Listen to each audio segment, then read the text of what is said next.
Everyone and welcome back. आज का हमारा टॉपिक है आय, रोजगार और उत्पादन का सिद्धांत, जिसे लॉर्ड जे.एम. कीन्स ने प्रतिपादित किया था। इस सिद्धांत से संबंधित जितनी भी मूलभूत अवधारणाएं थी, बेसिक कॉन्सेप्ट्स थे या फंक्शंस थे, उनके बारे में हमने प्रीवियस लेक्चर में ही ऑलरेडी डिस्कस किया हुआ है। तो कीन्स के अनुसार संतुलन आय का स्तर कहाँ स्थापित होना चाहिए? तो कीन्स कहते हैं कि आय का संतुलन आय का स्तर वहां स्थापित होगा जहां पर प्रभावी मांग स्थित होगी। तो जहां पे जो हमारा संतुलन है, संतुलन y कहाँ स्थापित होगा? जहां पे प्रभावी मांग होगी। और प्रभावी मांग क्या होती है? प्रभावी मांग समग्र मांग का वो स्तर होता है जहां पर समग्र मांग और समग्र पूर्ति एक दूसरे के बराबर होते हैं। दैट मीन्स जितनी मांग है उतनी मांग को पूर्ति के द्वारा इक्वल कर दिया जाता है, वहां पे समग्र प्रभावी मांग स्थित होती है। तो प्रभावी मांग कहाँ स्थित होती है? जहां पे समग्र मांग इज इक्वल टू समग्र पूर्ति होती है। तो प्रभावी मांग समग्र मांग का वह स्तर होता है जहां पे समग्र मांग और समग्र पूर्ति एक दूसरे के बराबर होते हैं। मान लीजिए हमारी समग्र मांग है 100 रुपए की, 100 रुपए की वस्तुओं और सेवाओं का मांग की जा रही है और पूर्ति भी 100 रुपए की ही वस्तुओं और मूल्य की वस्तुओं और सेवाओं की जा रही है। तो इसका मतलब क्या है? जितनी मांग है उतनी ही पूर्ति है, इसलिए मांग का यह स्तर, ये वाली जो मांग है, ये हमारी प्रभावी मांग, जिसको इंग्लिश में इफेक्टिव डिमांड है कहते हैं, होती है। मान लीजिए हमारी एडी है ₹100, लेकिन पूर्ति हो रही है 80 रुपए की मूल्य की वस्तुओं और सेवाओं की। इसका मतलब क्या है? ये हमारा एडी है और ये हमारा एएस है। तो AD is not is equal to AS, ये दोनों बराबर नहीं है, इसलिए मांग का ये वाला स्तर प्रभावी नहीं होगा, क्योंकि इस स्तर पर पूर्ति इसके बराबर नहीं है। तो प्रभावी मांग वहां स्थित होगा जहां पे समग्र मांग समग्र पूर्ति के बराबर होती है, और ये वाली जो मांग का स्तर है इसे हम कहते हैं प्रभावी मांग। तो कीन्स के अनुसार संतुलन आय का स्तर उस लेवल पर, उस स्तर पर होता है जहां पर प्रभावी मांग स्थित हो, अर्थात जहां समग्र मांग समग्र पूर्ति एक दूसरे के बराबर हो। आगे हम इस थ्योरी में आगे पढ़ने से पहले हमें इसकी कुछ मान्यताओं के बारे में भी जान लेना आवश्यक होता है, जिनके आधार पर ये थ्योरी आगे बढ़ाई गई है। तो सबसे पहले हम इनकी मान्यताओं को डिस्कस करते हैं। पहली मान्यता है दो क्षेत्रीय अर्थव्यवस्था। इसका मतलब हमने जैसे पहले डिस्कस किया हुआ है, दो क्षेत्रीय अर्थव्यवस्था में सिर्फ दो ही क्षेत्र होते हैं। एक क्षेत्र होता है परिवार और दूसरा होता है फर्म क्षेत्र, दैट इज बिजनेस सेक्टर।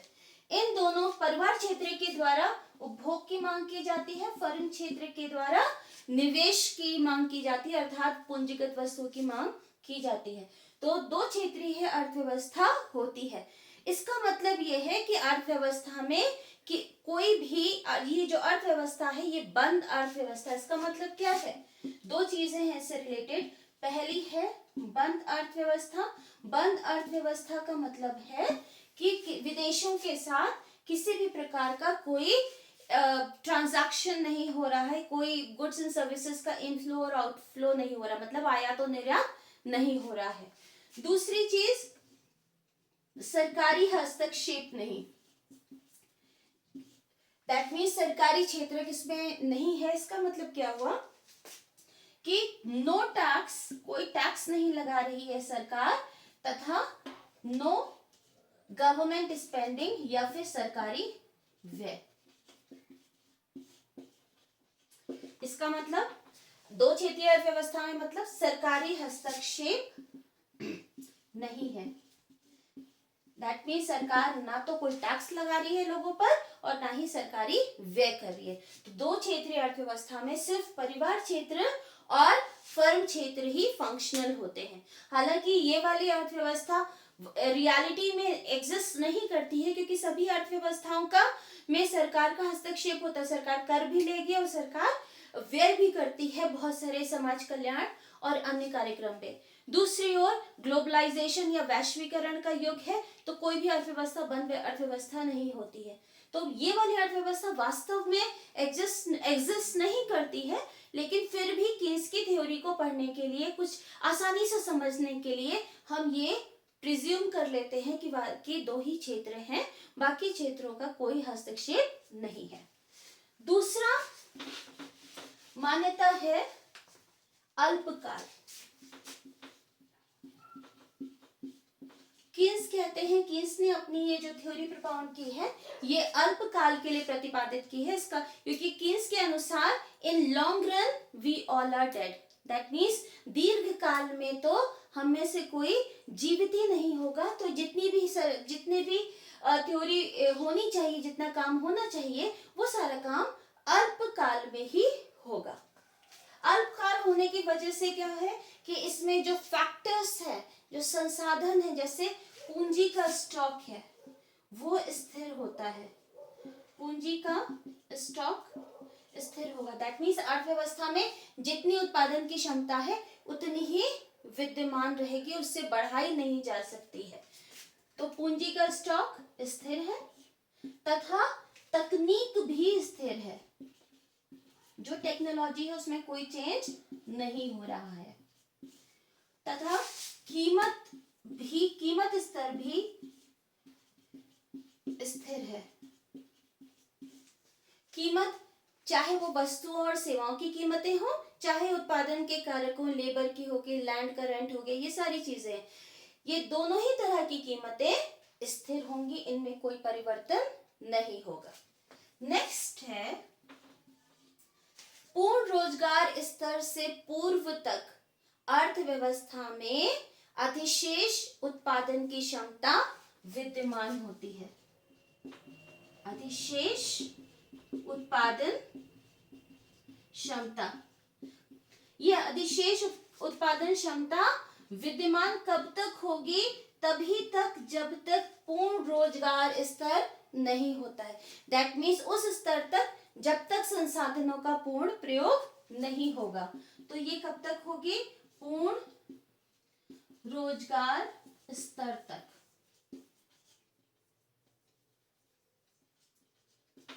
और लास्ट है समग्र पूर्ति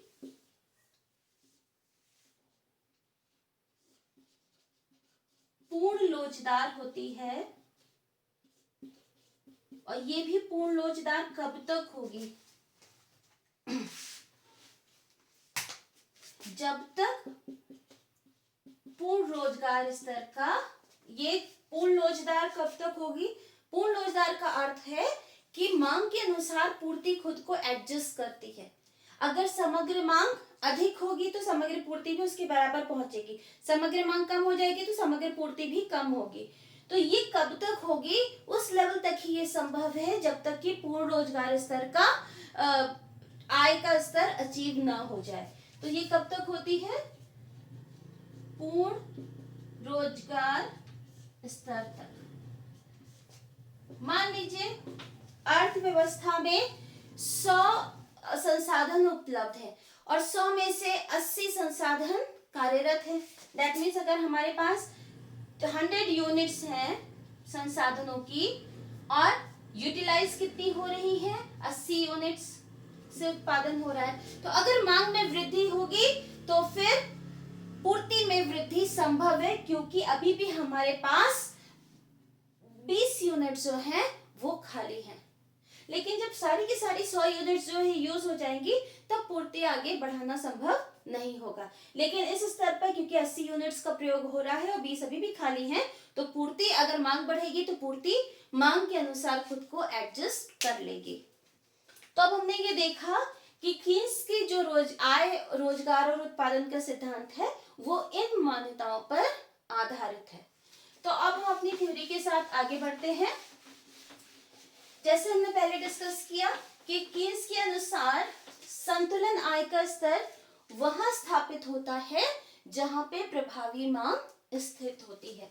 और प्रभावी मांग कहाँ स्थित होती है? जहां पे समग्र मांग समग्र पूर्ति के बराबर होती है। तो ये स्थिति होती है प्रभावी मांग की। अब समग्र मांग के दो घटक होते हैं, एक होता है उपभोग और दूसरा होता है निवेश। निवेश बिजनेस सेक्टर या फर्म सेक्टर के द्वारा किया जाता है, जबकि उपभोग परिवार क्षेत्र के द्वारा किया जाता है। इन दोनों का जो टोटल होगा वो समग्र मांग होता है।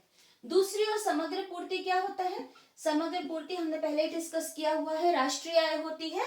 और राष्ट्रीय आय को या तो हम उपभोग करते हैं या फिर हम उसकी बचत करते हैं। तो जहां पे प्रभावी मांग कहाँ स्थित होगी? जहां पे उपभोग प्लस निवेश इज इक्वल टू उपभोग प्लस बचत होगा, that is C plus I is equal to C plus S होगा। तो प्रभाव संतुलन आय का स्तर वहां स्थापित होगा जहां पे AD is equal to AS, यानी कि C plus I is equal to C plus S होगा। अब हम इसे एक इक्वेशन की फॉर्म में भी लिख सकते हैं।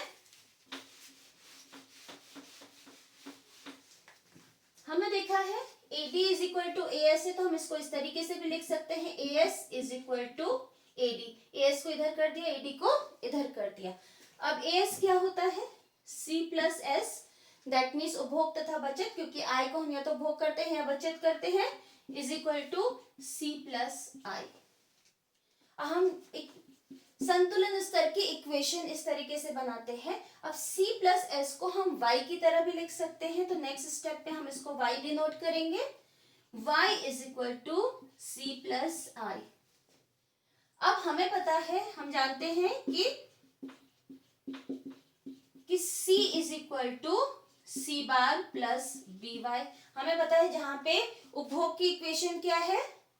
ऑटोनॉमस या स्वायत्त उपभोग प्लस सीमांत उपभोग प्रवृत्ति इंटू Y। इसको हम प्रतिस्थापित करते हैं। मान लीजिए हमारी ये इक्वेशन 1 है, तो C की ये इक्वेशन इस इक्वेशन में हम प्रतिस्थापित करते हैं। तो अब हमारी वैल्यू क्या आएगी? Y is equal to C की जगह हम इसकी इक्वेशन लिखेंगे C bar plus BY plus I। तो ये हमारी इक्वेशन बनती है संतुलन आय के स्तर की। इस जगह पर प्रभावी मांग स्थित होती है जहां y is equal to C bar plus BY plus I होता है। इसे हम चाहे तो थोड़ा और आगे भी सॉल्व कर सकते हैं, करके देखते हैं, वरना y, अब यहाँ पे देखिए ये टर्म हमें y में दिया है और लेफ्ट हैंड साइड भी हमारा टर्म y में है। हम इसको इधर शिफ्ट कर देंगे तो y इधर जाके प्लस साइन माइनस हो जाएगा, तो y minus BY is equal to C bar अपनी जगह रहेगा प्लस I भी अपनी जगह रहेगा। अब क्या होगा? y माइनस ये भी y है और ये भी y है, तो हम y कॉमन ले सकते हैं, तो y 1 minus B is equal to C bar plus I। अब हम आगे इसकी इक्वेशन को इसको और आगे लिख सकते हैं। लास्ट वाली इक्वेशन में कॉपी कर रही हूं, y 1 minus B is equal to C bar plus I। अब हम क्रॉस मल्टीप्लीकेशन कर सकते हैं, 1 माइनस B को इधर लेके आएंगे, तो नेक्स्ट स्टेप में क्या होगा? y is equal to C bar plus I upon 1 minus B। और 1 माइनस B क्या होता है? MPC, तो हम डायरेक्ट MPC भी लिख सकते हैं। तो इस तरीके से संतुलन वहां स्थापित होगा जहां समग्र मांग समग्र पूर्ति के बराबर होगी। अगर हम इक्वेशन फॉर्म में कहेंगे तो संतुलन वहां स्थापित होगा जहां y is equal to C bar plus BY plus I है, या फिर फाइनल इक्वेशन ये बनती है y is equal to C bar plus I divided by 1 minus B, या फिर डिवाइडेड बाय MPS भी कह सकते हैं। इसको हम इस तरीके से भी लिख सकते हैं, y is equal to C bar plus I divided by MPS, क्योंकि 1 माइनस B क्या होता है? सीमांत बचत प्रवृत्ति। तो हम इस अवधारणा को प्रभावी मांग की अवधारणा को या संतुलन आय के स्तर को समझने के लिए और अच्छी तरह समझने के लिए हम रेखा चित्र और एक अनुसूची का प्रयोग करेंगे।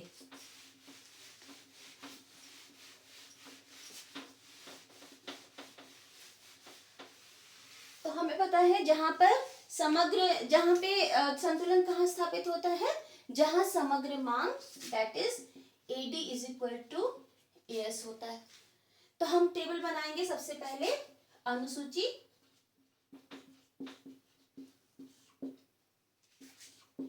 अब अनुसूची में हम सबसे पहले देखते हैं कॉलम बनाएंगे।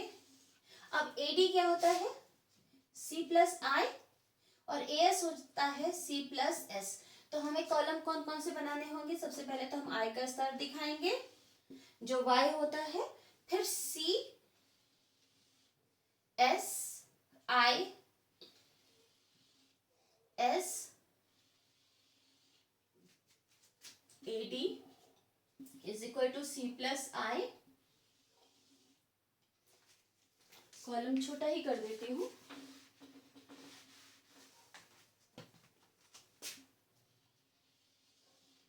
और एएस।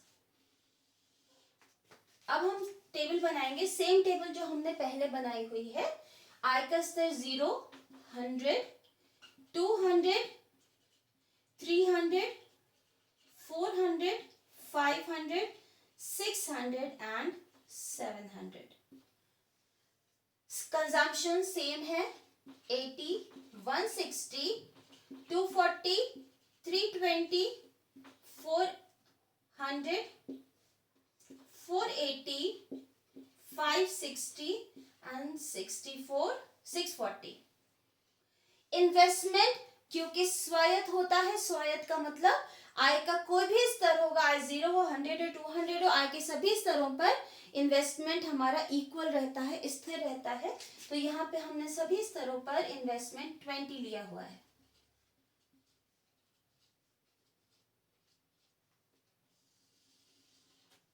सेविंग हमने y माइनस सी करके लिया है, सेम -80, -60, -40, -20, 0, 20, +20, +40 एंड +60।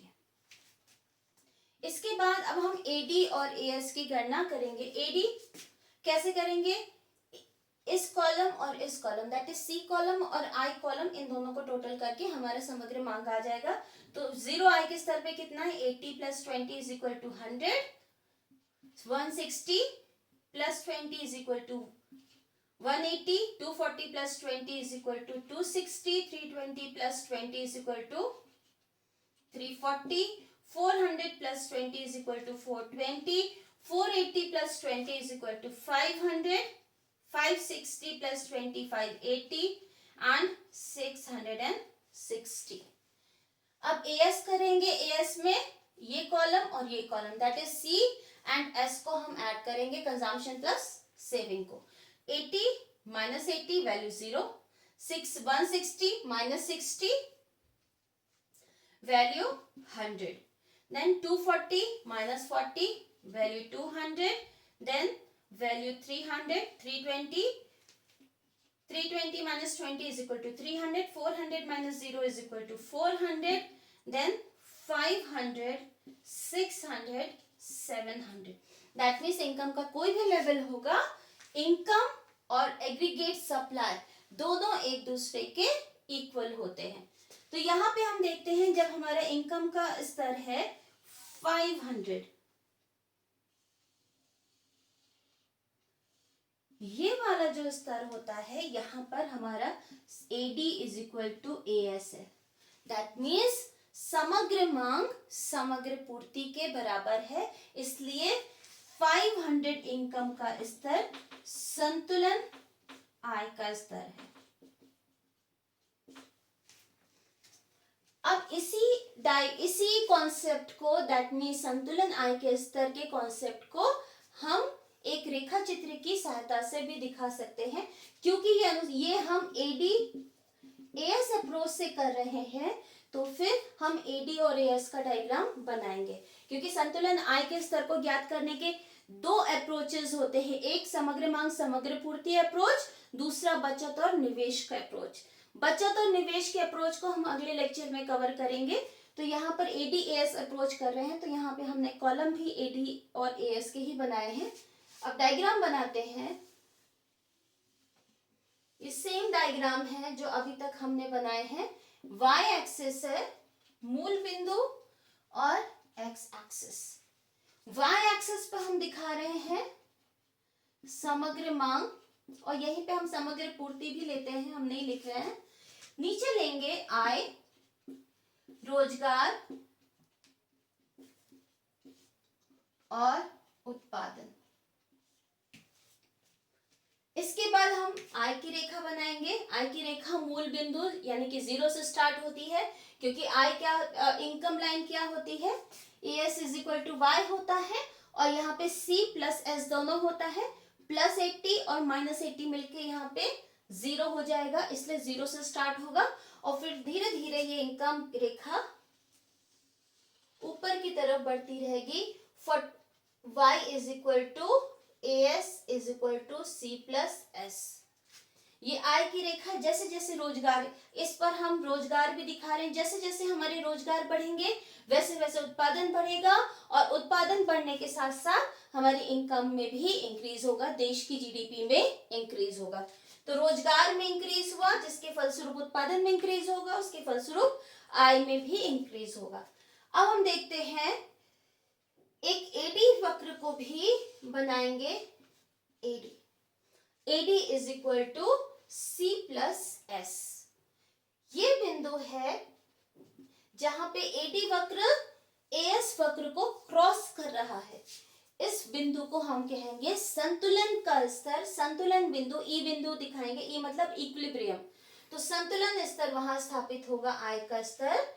ये वाली जो हमारी y है, YE लिख रहे हैं, YE का मतलब संतुलन आय का स्तर। संतुलन आय का स्तर वहां स्थापित हुआ जहां समग्र मांग समग्र पूर्ति के बराबर हो रही है। अर्थात क्या होता है, समग्र मांग क्या होती है, एक अर्थव्यवस्था में सभी उपभोक्ताओं के द्वारा जितनी मूल्य की वस्तु और सेवाओं के को खरीदने की योजना बनाई जाती है, उसे समग्र मांग कहते हैं। दूसरी ओर समग्र पूर्ति क्या होती है, एक लेखा वर्ष में एक अर्थव्यवस्था में सभी उत्पादकों के द्वारा जितने मूल्य की वस्तु और सेवाओं की पूर्ति की योजना बनाई जाती है, उसे समग्र पूर्ति कहते हैं। तो जितने मूल्य की मांग की योजना बनाई जा रही है उपभोक्ताओं के द्वारा, उतने ही मूल्य की पूर्ति की योजना बनाई जा रही है। इसका मतलब दोनों एक दूसरे के बराबर हैं। अगर 100 रुपए की वस्तु मांगी जा रही है तो 100 रुपए की वस्तु की पूर्ति भी की जा रही है। इसका मतलब ना तो मांग आधिक्य हुआ ना पूर्ति आधिक्य हुआ, अर्थव्यवस्था पूरी संतुलन में है। संतुलन का मतलब क्या होता है, दोनों पल्लड़े, अगर आप एक तराजू लेते हैं और तराजू के दोनों पल्लड़े इक्वल होते हैं, बैलेंस में होंगे, उसे हम संतुलन कहते हैं। कोई चीज ऊपर या नीचे नहीं है। तो संतुलन यहाँ पर इसलिए स्थापित हो रहा है ई बिंदु पर, क्योंकि जितने मूल्य की वस्तुओं सेवाओं की पूर्ति की जा रही है, उतने ही मूल्य की वस्तुओं सेवाओं की मांग की जा रही है। तो ना तो मांग आधिक्य की स्थिति उत्पन्न हो रही है और ना ही पूर्ति आधिक्य की स्थिति उत्पन्न हो रही है। कभी कभी ऐसा हो सकता है कि संतुलन की स्थिति ना हो, मिसजजमेंट हो सकता है पूर्ति करने में। लोग जैसे उत्पादक होते हैं नहीं डिटरमाइन कर पाए कि हाँ इतनी मांग है, तो ऐसी स्थिति में ई बिंदु के लेफ्ट हैंड साइड या राइट हैंड साइड हमारा उत्पादन हो सकता है। पहले हम ये डिस्कस करते हैं ई बिंदु से पूर्व। ई बिंदु से पूर्व हर लेवल पर आय के एडी ग्रेटर देन एएस है, अर्थात समग्र मांग समग्र पूर्ति से अधिक है। तो ऐसी स्थिति में क्या होगा, जब हमारी सम एडी ग्रेटर देन एएस हो गई, जितनी मांग की जा रही है उतनी पूर्ति नहीं हो रही है। इसका मतलब कुछ ऐसे उपभोक्ता होंगे जिनकी मांग पूरी नहीं होगी। इसके फलस्वरूप क्या होगा, मांग अधूरी रह जाएगी। किसकी मांग अधूरी रह जाएगी? कुछ कंज्यूमर्स या उपभोक्ताओं की। अब जिनकी मांग अधूरी रह गई है, अगर उनको भी बिक्री की गई होती तो उनसे भी उत्पादक क्या करते? प्रॉफिट अर्न कर सकते थे। इसके फलस्वरूप क्या होगा?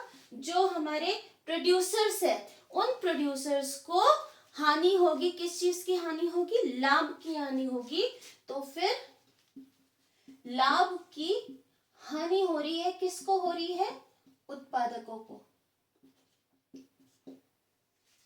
ये कॉन्सेप्ट आई थिंक आपको शायद क्लियर ना हो, मैं एक बार फिर से समझा देती हूँ कि समग्र मांग क्या होता है। समग्र मांग जो उपभोक्ताओं के द्वारा वस्तुओं और सेवाओं की मांग की जा रही है। अब इसमें क्या होगा? अगर पूर्ति उससे कम है, इसका मतलब कुछ ऐसे उपभोक्ता होंगे जिनकी मांग अधूरी रह गई। मान लीजिए 100 रुपए की मांग की जा रही है। एक उदाहरण मैं इधर लिख देती हूँ।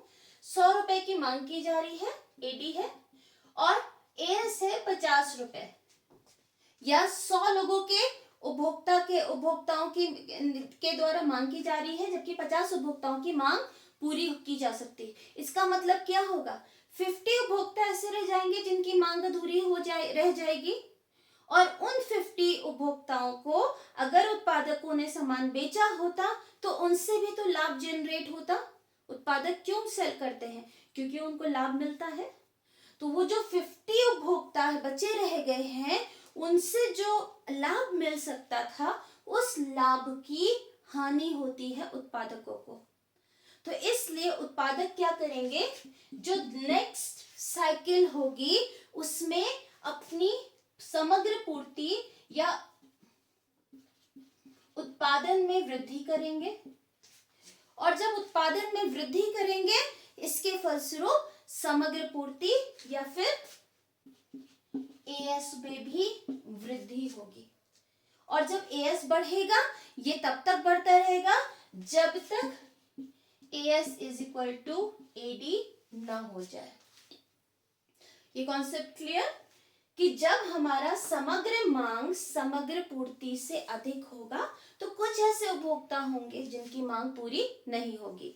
तो जो उपभोक्ताओं की मांग पूरी नहीं हुई, उनको उनसे जो लाभ प्राप्त हो सकता था उत्पादकों को, उस लाभ की हानि उत्पादकों को उठानी पड़ेगी। तो उत्पादक क्या करेंगे? ऑब्वियसली हानि उठाना उन्हें अच्छा नहीं लगता। वो जितना अधिक उत्पादक क्यों उत्पादन करता है? ज्यादा से ज्यादा लाभ को अर्जित कर सके, जिससे वो ज्यादा से ज्यादा अमीर बन सके। तो उत्पादक क्या करेगा? जल्दी फटाफट क्या करेगा? अपने उत्पादन में वृद्धि करेगा।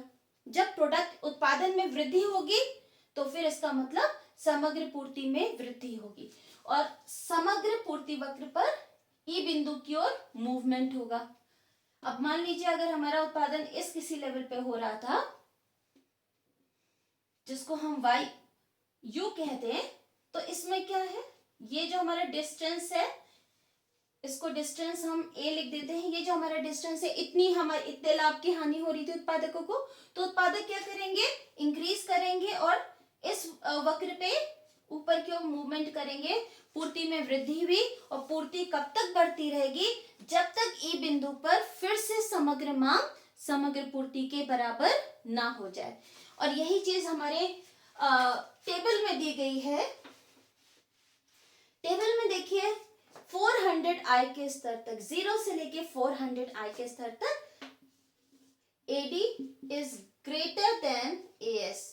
दैट मीन्स एडी हमारा 100 है, एएस कितना है? 0 है। एडी 180 हो गया, एएस 100 हो गया। एडी 260 है, एएस 200 है। एडी 420 है, एएस 400 है। तो जब तक हमारी एडी एएस से अधिक होगी, अर्थव्यवस्था में चेंजेस होंगे, और चेंजेस होने के फलस्वरूप ये चेंजेस कब तक होते रहेंगे? जब तक AD is equal to AS ना हो जाए, और 500 इनकम के स्तर पर एडीएस के बराबर होके संतुलन स्तर स्थापित होगा आय का, और इसी स्तर पर ये जो एडी है इसे हम कहेंगे प्रभावी मांग। इस मॉडल को केनेजियन क्रॉस मॉडल भी कहा जाता है। केनेजियन क्रॉस, अगर कभी आप को सुनाई पड़ता है कि केनेजियन क्रॉस क्या है, तो वो और कुछ नहीं है, इसी मॉडल को केनेजियन क्रॉस मॉडल कहा जाता है कि क्योंकि इसमें एडी और एएस एक दूसरे को जिस पॉइंट पे क्रॉस करते हैं उसी पॉइंट पर संतुलन स्थापित होता है, और ये चीज पॉल सैमुअल्सन के द्वारा बताई गई है। अब हम नेक्स्ट देखते हैं ई बिंदु के पश्चात संतुलन। हम पहले डिस्कस कर चुके हैं। संतुलन कहाँ होता है? संतुलन जहां पे AD is equal to AS होता है। और असंतुलन की दो स्थितियां होती हैं। तो असंतुलन की हमने एक स्थिति डिस्कस की है, पहली है AD is greater then AS, ये हम ऑलरेडी डिस्कस कर चुके हैं ये वाली स्थिति। अब असंतुलन की जो दूसरी स्थिति होती है वो होती है AD is less then AS, जो इधर है। ई बिंदु के पश्चात हमारी समग्र मांग कितनी है? देखिए एडी वक्र कहाँ है? एएस वक्र के नीचे है। तो ये जो गैप आ रहा है, ये गैप क्या दिखाता है कि मांग की कमी। इस स्थिति में AD is less than AS होगा, अर्थात अर्थव्यवस्था में सभी उपभोक्ताओं के द्वारा जितने मूल्य की वस्तुओं और सेवाओं को मांगने की योजना बनाई जा रही है, अर्थव्यवस्था के सभी उत्पादक उससे अधिक मूल्य की वस्तुओं और सेवाओं की पूर्ति की योजना बना रहे हैं। तो ऐसी स्थिति में कौन सी स्थिति उत्पन्न हुई? पूर्ति आधिक्य। जैसे पहले वाले में मांग आधिक्य की स्थिति थी, इसमें पूर्ति आधिक्य की स्थिति उत्पन्न हुई। दैट मीन्स समग्र पूर्ति अधिक है। अब जब पूर्ति आधिक्य होगा तो इसके फलस्वरूप उत्पादकों का जो स्टॉक है वो बिकेगा नहीं, तो उनका स्टॉक पाइल अप होता जाएगा। मान लीजिए एडी हो रही है, मतलब मांग हो रही है 100 रुपए की, जबकि मांग की जो योजना बनाई जा रही है वो 100 रुपए की है, और उत्पादक जो योजना बना रहे हैं वो 200 की वस्तुओं के उत्पादन की है। इसका मतलब क्या? वो बिकेगा कितना? बिकेगा तो सिर्फ 100 रुपए ना, क्योंकि मांग तो 100 रुपए की है। इसके फलस्वरूप अब उनके पास स्टॉक कितना बचा रह जाएगा? स्टॉक बचा रह जाएगा 100 रुपए का। तो उस स्टॉक को क्लियर करने के लिए उत्पादक अगले चक्र में, तो पूर्ति आधिक्य हुई, पूर्ति आधिक्य के फलस्वरूप क्या हुआ? जो स्टॉक है वो बचा रह जाएगा। और जब स्टॉक बचा रह गया तो उत्पादक उत्पादन में कमी करेंगे, क्योंकि स्टॉक बचाने से तो उनको हानि होगी। वो स्टॉक को क्लियर करना चाहेंगे, पुराना स्टॉक बाहर निकालना चाहेंगे, तो नया स्टॉक भी वो कम बनाएंगे। इसके फलस्वरूप वो क्या करेंगे? उत्पादन में कमी करेंगे, उत्पादन में कमी करेंगे। और जब उत्पादन में कमी होगी, जैसे यहाँ पे उत्पादन में कमी हुई, तो फिर इसके फलस्वरूप समग्र पूर्ति में भी कमी होगी। और ये समग्र पूर्ति में जो कमी है वो कब तक होगी? जब तक एडीएस कम होकर एडी के बराबर ना हो जाए ई बिंदु पर। तो जब हमारी अर्थव्यवस्था में असंतुलन उत्पन्न होता है तो अर्थव्यवस्था में पूर्ति अपने आप को मांग के अकॉर्डिंग एडजस्ट करती है। तो हमने जो मान्यता पढ़ी थी कि समग्र पूर्ति पूर्ण लोचदार होती है पूर्ण रोजगार के स्तर तक। तो इसका मतलब क्या है कि जब हमारी मांग कम है तो पूर्ति भी कम हो गई, जब हमारी मांग अधिक है तो पूर्ति भी अधिक हो गई। दैट मीन्स पूर्ति अपने आप को मांग के अकॉर्डिंग एडजस्ट कर रही है। कीमत स्तर तो स्थिर है, इसमें कीमतों में कोई परिवर्तन नहीं हो रहा है, कीमत उतनी ही है, लेकिन मांग बढ़ती है पूर्ति बढ़ जाती है, मांग कम होती है तो पूर्ति कम हो जाती है। इस टेबल में भी देखिए 600 आय के स्तर और 700 आय के स्तर पर देखिए AD is less then AS है। यहाँ पर AD कितना है? 580, जबकि पूर्ति की जा रही है 600 की। यहाँ पे समग्र मांग है 660 की, जबकि पूर्ति की जा रही है 700 की।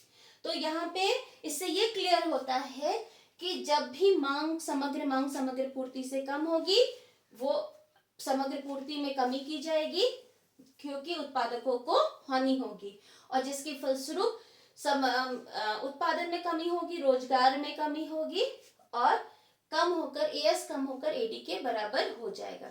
तो इससे ये क्लियर होता है कि अर्थव्यवस्था में संतुलन आय का स्तर वहां स्थापित होता है जहां प्रभावी मांग हो, और प्रभावी मांग वहां स्थित होती है जहां पर समग्र मांग समग्र पूर्ति के बराबर हो। अर्थात अर्थव्यवस्था में सभी उपभोक्ता जितनी मांग की योजना बनाते हैं, सभी उत्पादक उतनी ही वस्तुओं और सेवाओं की पूर्ति की योजना बनाते हैं।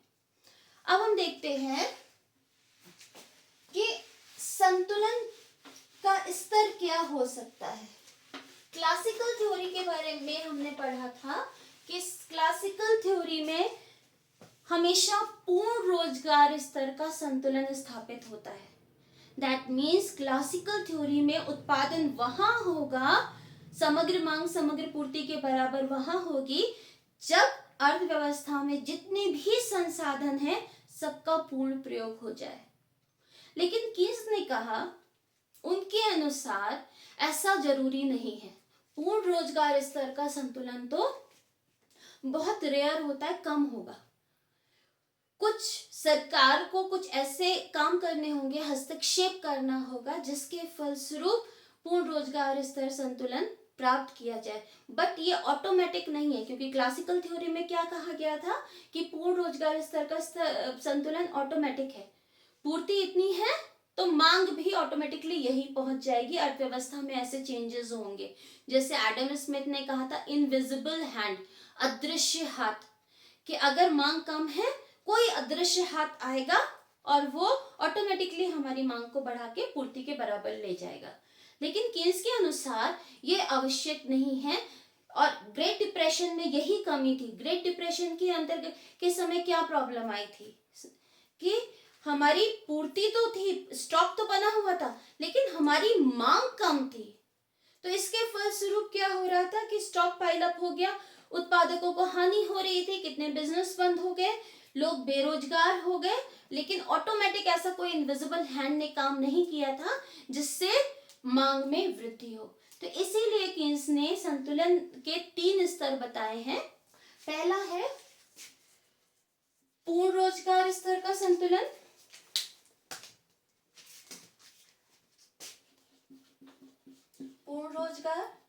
पूर्ण रोजगार स्तर का संतुलन कब होता है? जब समग्र मांग समग्र पूर्ति उस लेवल पे हो जहां पे सभी संसाधनों का पूर्ण प्रयोग हो रहा हो। अब इसको हम डायग्राम के द्वारा देखते हैं। ये एक्स एक्सिस है, ये हमारा मूल बिंदु, ये वाई एक्सिस। यहाँ पर हम एडीएस लेते हैं, यहाँ पे इनकम, आउटपुट एंड एम्प्लॉयमेंट। अब मान लीजिए एक मैं रेखा बना दे रही हूं, ये है वाई एफ, इसको हम यहाँ पे लिख भी देते हैं। ये कौन सा स्तर है? पूर्ण रोजगार स्तर। That means O Y F के बराबर उत्पादन अगर हो तो इसका मतलब है सारे संसाधनों का पूर्ण प्रयोग हो रहा है। अब हम देखते हैं एक इनकम लाइन बनाकर, ये हमारी y है इज इक्वल टू AS, जिसे हम 45 डिग्री की लाइन के द्वारा दर्शाते हैं। अगर हमारा AD is equal to AS, ये हमारा AD है, अगर इस बिंदु पे जब हमारा पूर्ण रोजगार का स्तर है, इस बिंदु पर अगर AD AS के बराबर हो, ई बिंदु, तो फिर ये वाला संतुलन का स्तर कहलाता है पूर्ण रोजगार स्तर का संतुलन। दूसरा संतुलन होता है, ये तो मैंने पूर्ण रोजगार स्तर का संतुलन देखा, नेक्स्ट है अल्प रोजगार स्तर, अल्प रोजगार संतुलन।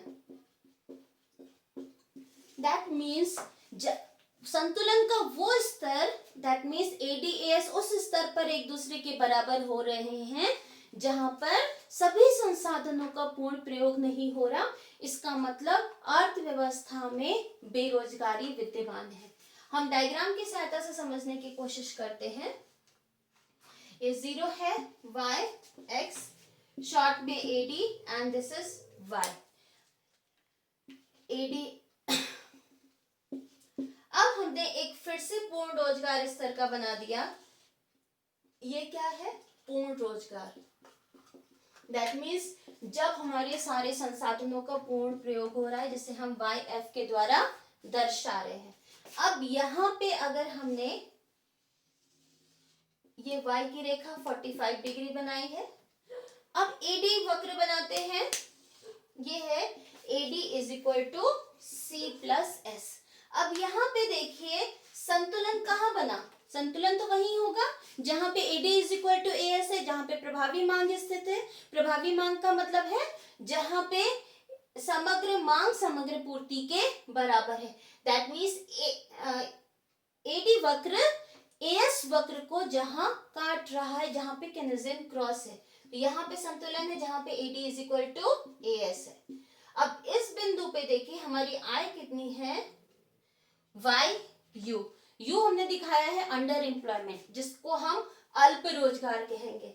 अब ऐसी स्थिति में अर्थव्यवस्था में संतुलन तो है, ना तो मांग आधिक्य है ना पूर्ति आधिक्य है, लेकिन यहाँ पर YU और YF के बराबर बेरोजगारी विद्यमान है। दैट मीन्स इतने लोग हैं जो काम करने की इच्छा रखते हैं, लेकिन फिर भी उनको काम नहीं मिल पा रहा है। तो अनैच्छिक बेरोजगारी इसमें पाई जाती है। देखिए बेरोजगारी के जैसे प्रकार होते हैं, एक बार डिस्कस कर लेते हैं आगे बढ़ने से पहले। बेरोजगारी कौन सी होती है? बेरोजगारी में एक तो होती है ऐच्छिक,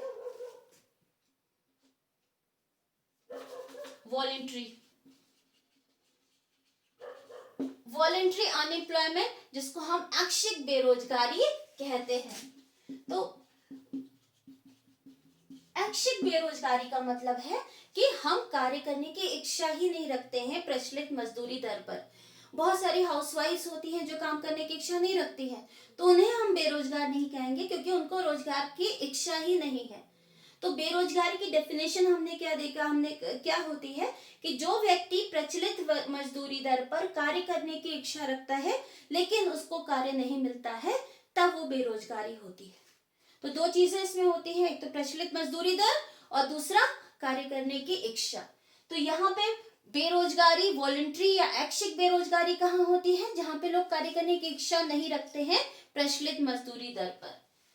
दूसरी बेरोजगारी होती है अनैच्छिक या इनवॉलेंट्री, इसको अनैच्छिक भी बोलते हैं। इनवॉलेंट्री, ओके स्पेलिंग मिस्टेक हो रही है तो मैं इंग्लिश में ही लिख देती हूँ। इनवॉलेंट्री अनएम्प्लॉयमेंट या अनैच्छिक बेरोजगारी, इसका मतलब क्या है कि लोग कार्य करने की इच्छा तो रख रहे हैं प्रचलित मजदूरी दर पर, लेकिन फिर भी उनको कार्य नहीं मिल रहा है। तो अनैच्छिक बेरोजगारी में कौन सी बेरोजगारी है? सबसे लोग कार्य की इच्छा रखते हैं, तो कार्य की इच्छा है, और दूसरा किस दर पर? प्रचलित मजदूरी दर पर। तो जो कीन्स के अनुसार संतुलन स्तर पर अगर अल्प रोजगार संतुलन है, तो ये वाली बेरोजगारी, जिसको अनैच्छिक बेरोजगारी कहते हैं, वो इस स्तर पर विद्यमान रहेगी। तीसरी तरीका संतुलन होता है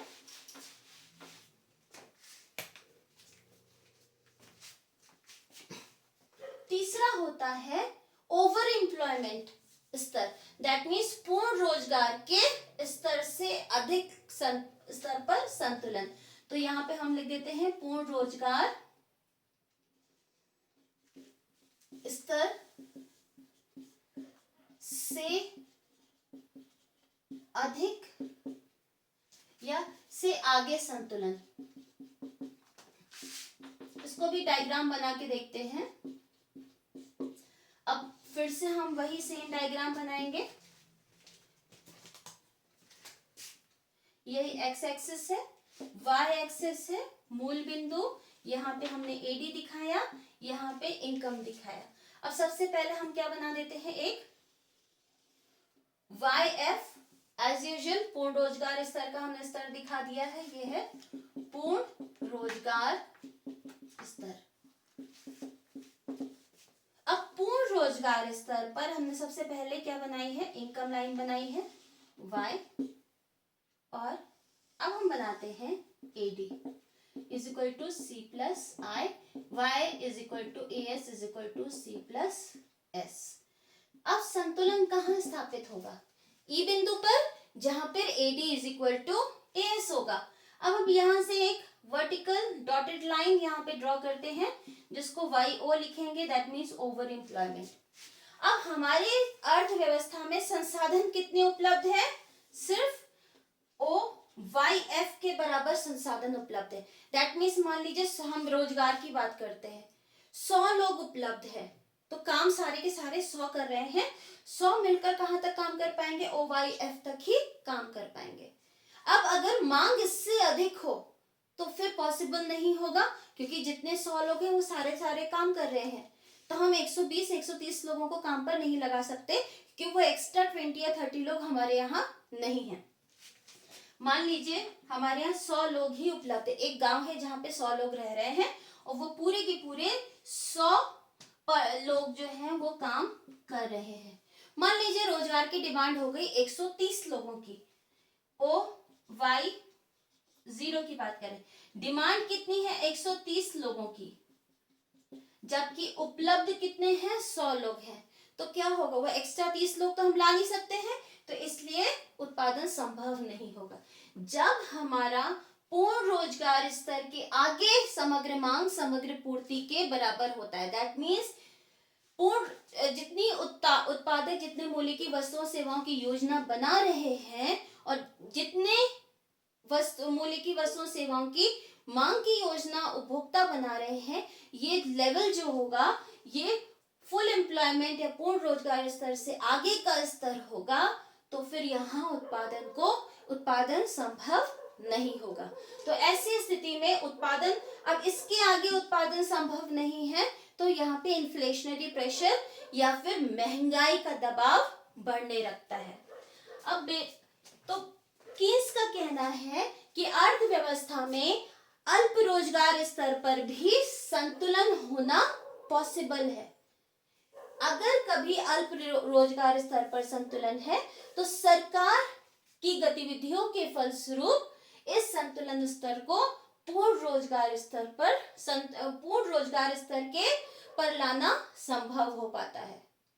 और पूर्ण रोजगार स्तर पर आने से क्या होगा, ये जो बेरोजगारी विद्यमान है ये बेरोजगारी समाप्त हो जाएगी। ये कौन सी बेरोजगारी है, ये इनवॉलेंट्री या अनैच्छिक बेरोजगारी है। तो कीन्स के अनुसार अनैच्छिक बेरोजगारी को समाप्त किया जा सकता है अगर इस एडी को बढ़ाया जाए। तो कीन्स अगर ये इक्विलिब्रियम पॉइंट हम इस लेवल पर लेके आ जाएं तो फिर इस बेरोजगारी को समाप्त करना पॉसिबल होगा। तो इसके बारे में हम आगे के लेक्चर में पढ़ेंगे कि जब हम मल्टीप्लायर की थ्योरी पढ़ेंगे उसमें देखेंगे कि किस प्रकार से यहाँ पर समग्र मांग में वृद्धि करना संभव होता है। मल्टीप्लायर की थ्योरी पढ़ेंगे और आगे हम इन्फ्लेशनरी गैप और डिफ्लेशनरी गैप के बारे में भी पढ़ेंगे। एक चीज जब हमने यहाँ बात की है अनैच्छिक बेरोजगारी, यहाँ पर बिल्कुल भी अनैच्छिक बेरोजगारी यहाँ पर पूरी तरीके से समाप्त होगी। तो आज की क्लास में बस इतना ही। हम नेक्स्ट लेक्चर में संतुलन स्तर को फिर दोबारा पढ़ेंगे, लेकिन बचत और निवेश के आधार पर कैसे संतुलन स्थापित होता है उसके बारे में पढ़ेंगे। Thank you so much.